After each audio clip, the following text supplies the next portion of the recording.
Alright guys, I gotta make this video quick because I've got a lot of stuff I gotta do today.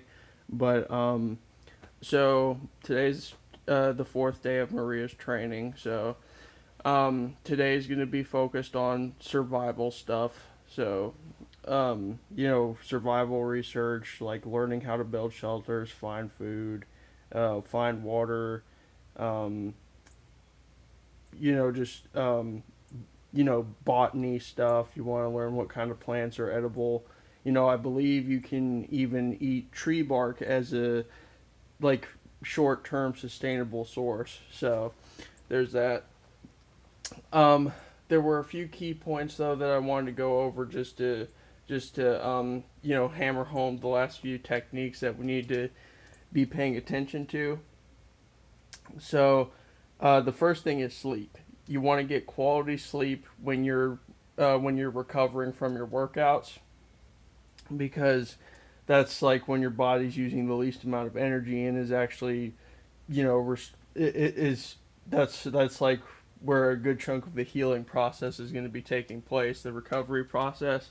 So you want to get good quality sleep, in addition to your diet and exercise routine, um, to help your muscles grow and get stronger. So um, now to get into a bit more of the specifics, like what Maria does, workout wise, she uses two major techniques. One being time under tension, which is basically where you do slower, controlled repetitions per set. Um, Slower, more controlled repetitions, and the way she does the amount she does is um, she breaks it up into 5 sets of 20 for an even 100. So every exercise during strength and conditioning days, she breaks it into 5 sets of 20 repetitions. So there's that. And as far as diet goes, I believe that um, it may be beneficial to add a bit more of the healthier fats to your diet. Just a little bit more. Um, Mono unsaturated and polyunsaturated are what they're called. And by adding a bit more of those fats in the short term, it'll actually be easier to burn them off in the long term. Because if your body recognizes that it's not starving, then it'll be more inclined to burn off some of those fat cells. So that's that's just a tip that I recently learned. So um, let's see what else is there. Uh, See, I'm trying to. I didn't even have a chance to write this down or anything. So yeah, and I mean, I guess all that's really left is to get into the reasons, like why she would be. Uh, yeah, well, so we'll get into why she would be doing this specifically.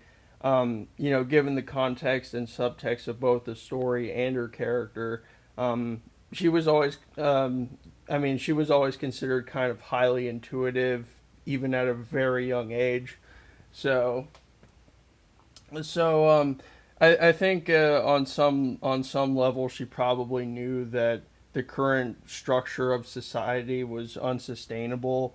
So she was around during the 80s and 90s, so she would have known about stuff like Vietnam and the Gulf War and all that kind of stuff, and also some of the other incidents like the death of Princess Diana and Columbine. She would have been familiar with all these sorts of things. So I think she recognized that the our current civilization and the way we go about things, I think she would have known that it was unsustainable and probably done what she could to prepare herself for the worst case scenario. So that's kind of the explanation I'm going with as to why she would have been, doing this type of training. So, but so yeah, as I've said, fishing, building shelters, finding water sources and food sources.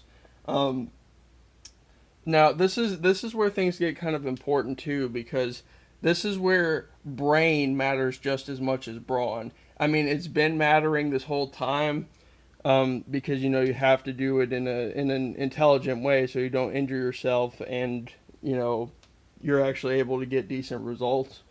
But um, this is where the brain part really starts to come in, because uh, in their specific circumstance, and like later on in the story, you know, their group is the only group of humans left on the planet, so they're able to gather resources that were already available from around the area without having to take them away from other people. So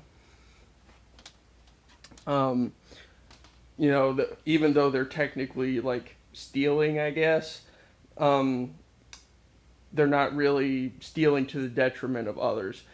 They're willing to bend the rules insofar as it doesn't cross any serious moral lines. You know what I mean? So just getting the weapons and resources that they need and all the medical supplies and everything, they don't have to worry about taking them from other people. So you know they can just take what they need. Um, same for food and water and all that. So and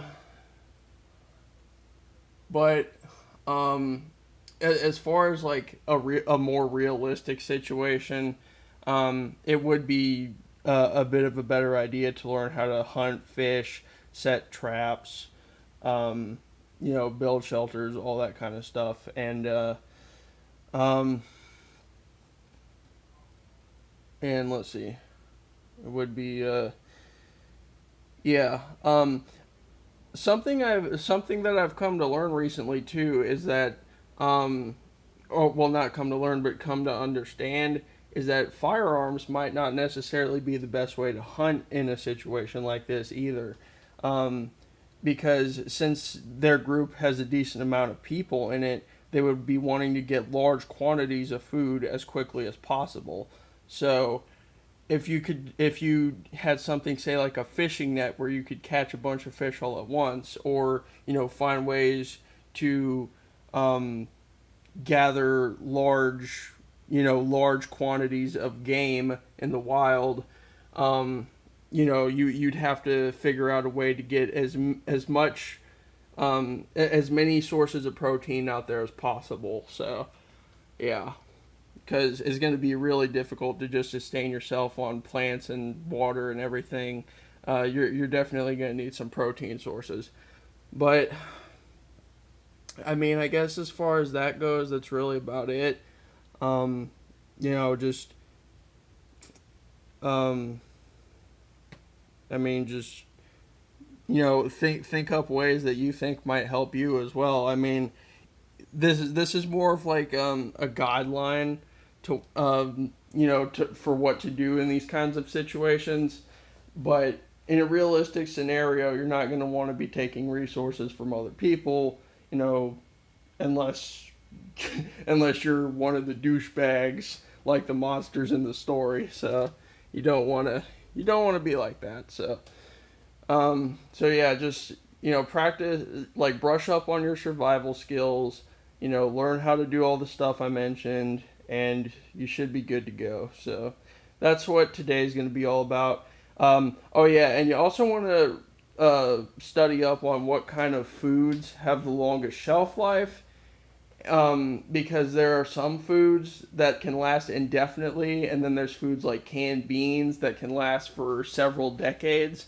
So luckily, they don't have to worry about dealing with all this that long. But it's a good idea to brush up on what foods can last in what conditions. So water's definitely going to be a good one. I think salt and honey, real honey, not the synthetic stuff. That's gonna last you for a while. So, um, stuff like, stuff like, I don't know how long like dried nuts and stuff last. I know dried pasta, I think, is a good one. Dried pasta. Um, so yeah, I mean, just practice whatever survival skills you can think of, because if you need them, they'll be available for you at that point in time. So, and oh yeah, I forgot to log the date. So today is, let's see, yeah, today is June 20th, 2024. So this is the fourth day of the training routine, so the regimen. So so far I've completed 3 days, which means I've got 2,552 left to catch up to Maria in the book. So also, like I've said before, they have like powers that let them fight off the monsters and everything. So obviously you're not going to have that, but everything else you can pretty much do. So just and like I said, practice emotional regulation and just keeping yourself calm in stressful situations, because keeping a level head is what's going to get you through that. So I guess with that being said, that's all I got to say, and I'll talk to you guys later.